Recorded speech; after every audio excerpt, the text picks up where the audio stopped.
તમારી જે જર્ની રહી આખી લાંબી જર્ની રહી, તમને જે પ્રોબ્લેમ્સ ફેસ કરવી પડી, એ તો તમે આખી જે જર્ની છે એના ઉપરથી શું સલાહ આપશો? ફર્સ્ટ તમારો એન્જિનિયર સારો હોવો જોઈએ, જે તમારો પ્લાનિંગ ભૂકંપ સ્ટ્રક્ચર પ્રમાણે આપણો આ એરિયા ભૂકંપગ્રસ્ત એરિયા છે. જી ડેફિનેટલી. એટલે આજ નહીં તો કાલ ક્યારેય બી આવી શકે છે. ના આવે તો માલિકની મહેરબાની, સારામાં સારો. આજકાલ માણસો વિન્ડો યુઝ નથી કરાવતા એસીના ઓનામાં, એસીના ચક્કર માટે, પણ વિન્ડો હોવી બહુ જ જરૂરી છે ઘરમાં. કેમ કે રિયલ જે નેચરનો જે તમને મળતો રહે ને બહારની હવા, વાઇબ જે છે એ સખત જરૂરી છે આપણા શરીર માટે પણ. તો એ એક પોઈન્ટ.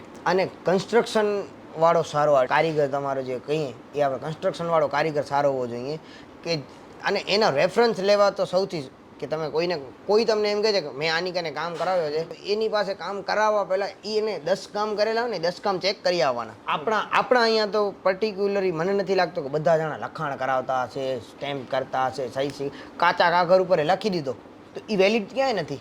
માણસો શું કરે છે, નોટ પેનના એક બોલ પેનથી એક પાનામાં લખી નાખે ને, એ પાનામાં પોતે 2 જણા સહી કરી નાખે, થઈ ગયો. પણ એનો કોઈ મતલબ નથી, કોઈ વેલિડ નથી, ઇલીગલ નથી. તો એ લીગલી કરાવવો, એ 1000-2000 ગવર્મેન્ટને આપવા પોસાય પાછળથી લડાઈ લડવા માટે. અને આજે એ સેફટીથી જ કરાય. ઓર માય હોમ લોકોના ઘર બનાવવાના અનુભવને ડોક્યુમેન્ટ કરી કન્સ્ટ્રક્શન અને રિયલ એસ્ટેટ ઇન્ડસ્ટ્રીની સાચી સમજણ તમારા સુધી પહોંચાડવાનો પ્રયત્ન કરી રહ્યું છે.